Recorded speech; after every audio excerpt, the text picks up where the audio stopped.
Okay.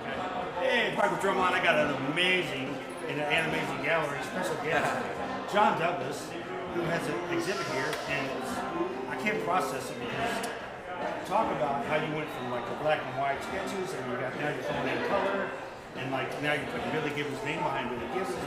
Talk about your evolution of your drawings to what you came up with now, which is like mind-boggling. Well, thank you. So art and music always have gone hand in hand for me, and that was how I started customizing drums. I started painting my drums because I wanted them to look cool. And then when I started touring more and more, I started painting in my hotel rooms during the downtime, which the majority of these paintings were all done in hotel rooms around the world while on tour. And so, I tried different things as far as adding the names. I thought, just working with different backgrounds, and thought it kind of looked like a billboard or marquee, so that was the idea behind those paintings. So I'm always just trying to remain creative in all things. So melding my two loves of drums and art, or music and art, is what I'm all about. You don't have to choose, but you do two-dimensional work is here today, but some of your three-dimensional ZZ Top Kids, I mean, that's my favorite stuff ever. Because you're a drummer. Well, because I'm a drummer. Yeah.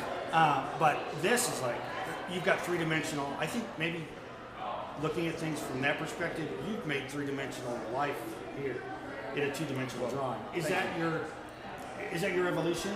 Do you see that happening in your work? Well, I thank you for that. I mean, I try to get it to pop off the canvas. It definitely does. With depth, though, too. Yeah, I mean, it's not just it's not just visual. Like wow, it's like there's a depth, so it's sort of alive, and then it's realistic, but it's also a little fantasy. It's almost like you're looking at the guy, and I'm like, that's the guy. And then you know what I mean? Good. Then you see a lot of the guy and the gals up close, playing with them and or knowing them. Yes. And some maybe you didn't meet. I don't know if you ever met Freddie Mercury. Yes. You did meet him. Yep. Or Zeppelin? No.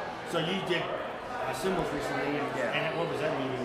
That was weird. I've painted 4 or 5 gongs now for Iron Maiden. That's cool. So I painted those. So it's kind of close. Yeah. Symbols are much easier than a 50-inch gong. You had to sand them down or something. Yeah, I had to clean them, and then I had to hit them with a clear first to seal the metal, and so the paint will then grip that. Okay, so primer. Yeah, but a clear primer, because I want to see the symbol, and I Oh. want to see the gong. Oh, I see. So not like a primer for a car. Oh, I get it. So So you can see right through them. yeah. I got to go look closer because I didn't see. Yeah, so with those symbols, I paint them first with a clear, a direct to metal clear, and then I sand that so that then my artwork will stick to that, and then I put the clear again over top when I'm done to protect it and seal it. Yeah. So anyway, also you recently you played with Aerosmith here in Vegas at the residency. Yeah. And you've got a lot of Aerosmith up. So I do. Do you want to talk about that at all? Well, obviously That it's been a thrill. I mean, what else can you say?